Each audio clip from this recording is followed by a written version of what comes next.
What's going on, everyone? Happy Tuesday to everyone. Hopefully, everyone is doing well, staying safe, healthy. If you had to take a COVID test, hopefully you have tested negative. If you did test positive, I hope you have a full and speedy recovery with no long-term issues and no long COVID issues. And this goes for any of the viruses. There's a lot of people testing positive for various different viruses. So hopefully you make it through okay.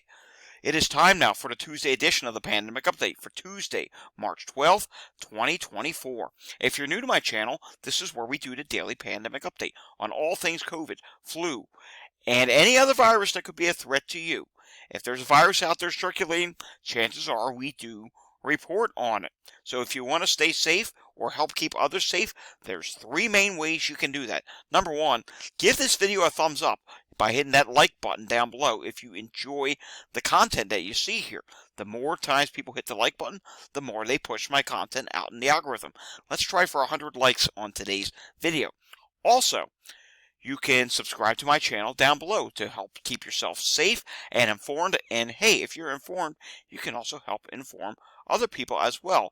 But you can also help keep others safe by hitting that share button. The more you share this, the more people we help keep safe. That's the ultimate goal of the channel, keeping people informed and safe with stuff that really matters to you, such as these viruses.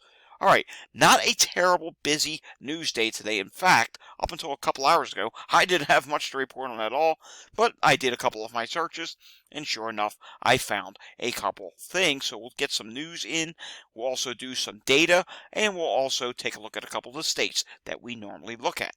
First off, we have to talk about measles yet again. The measles case count is now up to 4 at Pilsen Migrant Shelter. This is in the Chicago area. And it's not just Chicago. Measles cases continue to rise around the country and around the world. I read earlier that in Ireland, I believe they're reporting another measles case as well. Then we go over to this. This is the Los Angeles Times. I'm surprised we're even able to read this. Usually it is paywalled. And yeah, here comes the paywall now. Anywho, hundreds of people possibly exposed to measles at California hospital, officials say. Hundreds of people were possibly exposed to measles after a child with the virus was seen at a Northern California hospital, officials said. As many as 300 people. And yes, this is very serious. I did tweet this out. We're not going to sit here and read through all the potential exposures, times, places, and dates, but you know the drill. Measles, it is spreading here in the United States. Bird flu, that's something that's also spreading. Matter of fact, last year, at one point, we were doing weekly bird flu updates for a short period of time. I don't think we're going to go back to that because, as is, it's getting more and more difficult to fill these pandemic updates on certain days of the week where there's just not enough news. I don't know, maybe we will cut down to doing less frequent updates. Now, I don't think we're ever going to do that. I don't know. Maybe we'll see. I think there will always be enough of something, whether it's raising awareness or talking about a different news story in relation to one of these viruses, where we will always have at least a video a day. It'd be very rare that we never don't have a video a day. Anywho, bird flu virus found in king penguins as scientists fear global spread. So, yes, this is not good. Bird flu is spreading in penguins, and this is near Antarctica, so not something we like to see. Then you come over to this. Study reveals low COVID-19 transmission rates from mothers to newborn child. Yes, this is rather interesting. If you want to read the full study, again, I will tweet this out, and this is something that is going to go on the website, and I think I'm going to have to do something. Maybe it'd be kids, COVID in kids. I'm going to have to do something in the studies section where we talk about, kids, a section in the studies section that's just dedicated to COVID and kids, and I think this would qualify to be in that section. All right, moving on to this now. Check this out. COVID pandemic knocked 1.6 years off global life expectancy, study finds. Again, this is another study I will add to the website. This is not the first study that we've seen about COVID dropping life expectancy, and I suspect we're going to continue to find more stuff about this. It's not a good thing whatsoever, and I think it's only going to get worse.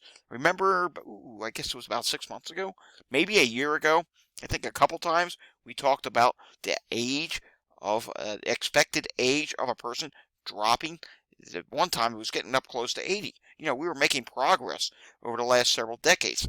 That progress, it's starting to drop. It's not a good thing whatsoever. We have to talk about something that is very important that is going to happen on this Friday. That is Long COVID Awareness Day. Friday, March 15th, 2024 will be the second annual Long COVID Awareness Day. This year's campaign is themed Confront Long COVID. Urges the world to do exactly that. Confront Long COVID. Come up with treatments, do research, do studies, find out just why the heck does someone in the household get Long COVID, but the other person not get it. And how can we treat that? What can we do about it? We need to come up with cures for Long COVID. Everyone, I often tell people about Long COVID and all the problems that it causes and all these different things that COVID can do. And the immediate response I get majority of the time is, okay, well, what do you do to treat that? And I say, unfortunately, for many things with Long COVID, we don't have treatments. We don't have cures right now. So it's a really big problem. And I'm considering Friday evening. Don't hold me to this. I'll make a full announcement with my decision tomorrow.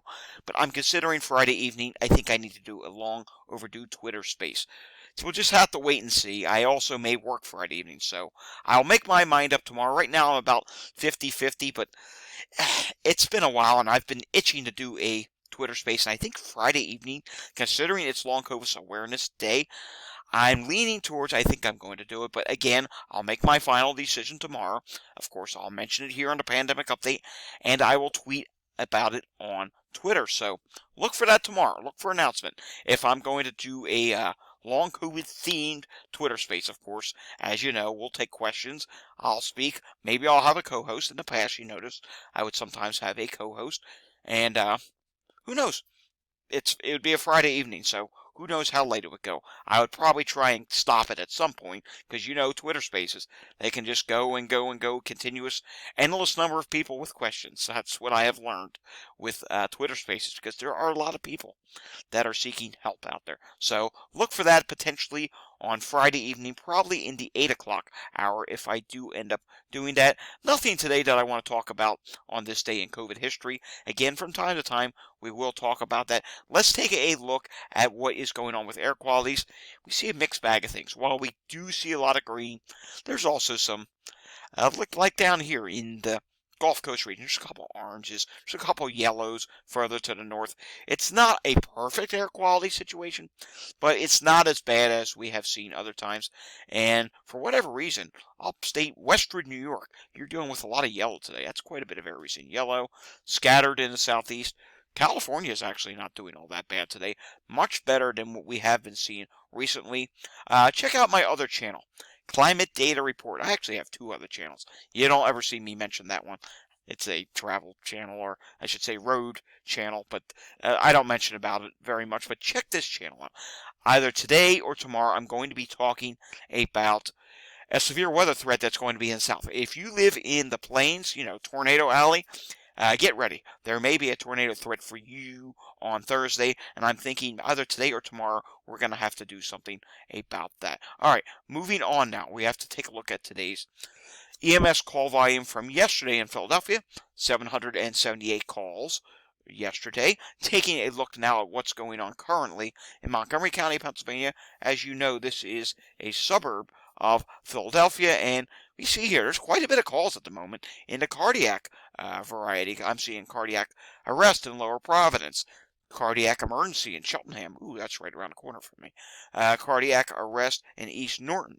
And we're also seeing stroke in Abington. Again, that's not far away. So, yeah, there are some calls going on. Respiratory emergency. How about Chester County? What's going on there? All right, not terribly busy in Chester County, but sometimes it's not the volume of calls, it's the type of call. Heart problems, unresponsive person, stroke, respiratory difficulty, another unresponsive person, and of course there are a couple other things mixed in. Taking a look at Walgreens this week, national positivity is 14.2%. Prior week was 14%. Difference of up 0.2%. Testing, it's so low. We're not going to sit here and go through states. Is it even worth it? And I'm starting to question here Well, let's read the testing first. 1,973 tests versus 2,567.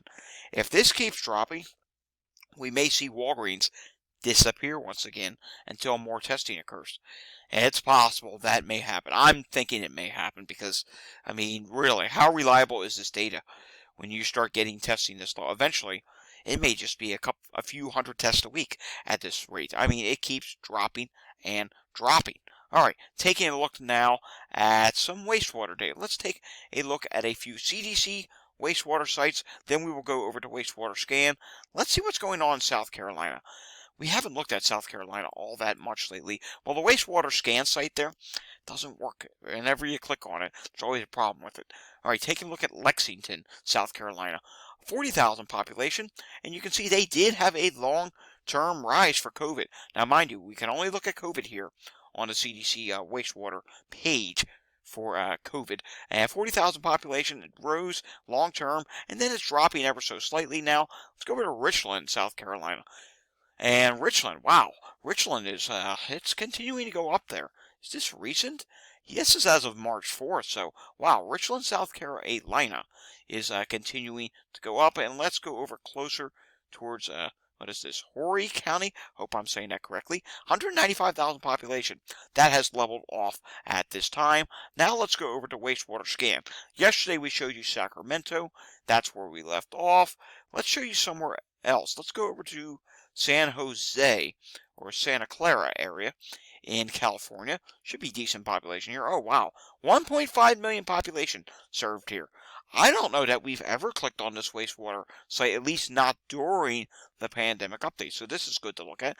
And you can see here, relatively flat at this time. A lot of up, down, up, down. So it's bouncing off the bottom at this time for COVID. But for RSV has dropped ever so slight rise. It's nothing major at this point. Influenza A is dropping. Influenza B was going up, down, but continuing upward. Now it's dropping, still in the high category, but distinct pathogens equals high. Yeah, I'll never understand that. You probably see me mention that every time, and it is what it is. Maybe on one of these days I will message wastewater scan and just get to the bottom of that. HMPV is seeing a rapid rise at this time. Norovirus, just a slight rise, and there are some detections of Mpox at this time as recent as March 11th. But let's see. Let's make sure that's not the deal where it shows up in every wastewater site at the exact same amount. All right, let's continue on here. We should go back to the CDC site real quick. Looking back on the CDC site, we do see in New Mexico that Otero is slightly starting to rise once again. Just 36,000 population. And let's see, where else can we check in New Mexico? Donna Ana, hope I'm saying that correctly. It 8,127 population. I can't say we've ever clicked on this wastewater site, and it is dropping at this time. The main reason why we came back, I wanted to show something from Arizona. It's been a really long time since I mentioned Arizona. Take a look here. Nothing. I'll do some Google searching, see if there's any news articles from Arizona, but it's some of these states, it is really hard to get any updates at all out for you guys, and I really feel bad that I leave out some states, and I'm not purposely trying to leave you out. It's just your state doesn't do any reporting, or the wastewater sites are not updating, whatever the case may be. It's just totally ridiculous what goes on in some of these states, how they just do not report any of their data. Let's come down to Mississippi. Taking a look right along the Gulf Coast in Pascagoula, Moss Point, Mississippi. I think I said that correctly. And we can see here, COVID at this time, it's dropping. RSV, not much of an issue. Influenza A rising ever so slightly. Influenza B dropping. HMPV, not much of an issue. Norovirus is slightly rising this time. And yes, look at that. We do have the Mpox issue there as well. All right, moving on now. Let's take a look at the latest variant. We will get a variant update on Friday. JN.1 at this time is at 92.3%. That's a dominating variant. Then we do have JN.1.13 at 3.3%, and then JN 1.18 is at 1.8%. Taking a look at what's going on in New Jersey today, and in New Jersey, we do have to take a look at the hospitalizations. 476 people in the hospital, 69 out of 70 hospitals reported, 23 people on a ventilator, in the ICU, 56, and discharges at this time are at 59. Taking a look at New York State, and we do want to see what's going on in New York State today, where just 446 cases were reported. It's likely an undercount, as these at-home tests, as you see right here, are not always added into the mix. But again, your cases are dropping at this time, so that is good to see. Taking a look at what is going on with New York State hospitalizations at this time, and as I zoom this in, you will see today in New York State, 799 hospitalizations and 84 people in the ICU. My goal is I would like to see New York State below 500 hospitalizations by the end of the month of March. I don't know if that can happen. We'll see. St. Patrick's Day is coming. It's coming this weekend. Will it cause a surge in the United States? We'll just have to wait and see. There were some earlier projections, ensembles of these COVID models that were saying, ooh, maybe a slight rise again in the second half of March. I'm not going to go out and say that we will rise again, but it definitely is going to be a more risky time.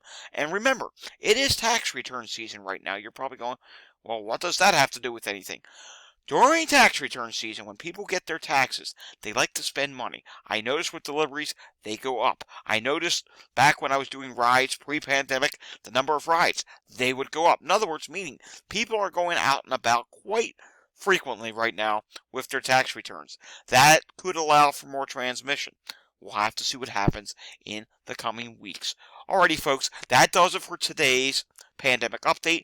Again, I will have an announcement tomorrow as to whether or not we're going to do a long COVID Twitter space on Friday. I'm 50-50, but we'll see. I'll make my decision tomorrow as to whether or not that is going to happen. And of course, I will see you all again tomorrow. We will have some more state data that comes in on Wednesdays. Again, we're back to our afternoon updates. I think that's the way it's going to continue for much of this week. There may be an early update coming the weekend. And check my other channel either today or tomorrow for that update on the potential tornado outbreak down in the south. Alrighty, folks, I'll see you all again next time. If you like this video, give it a thumbs up. If you want to see more content like this, subscribe to my channel down below. And, of course, share this with anyone you know. Thanks for watching. Until I see you again next time, stay safe, everyone. Have a fantastic Tuesday afternoon.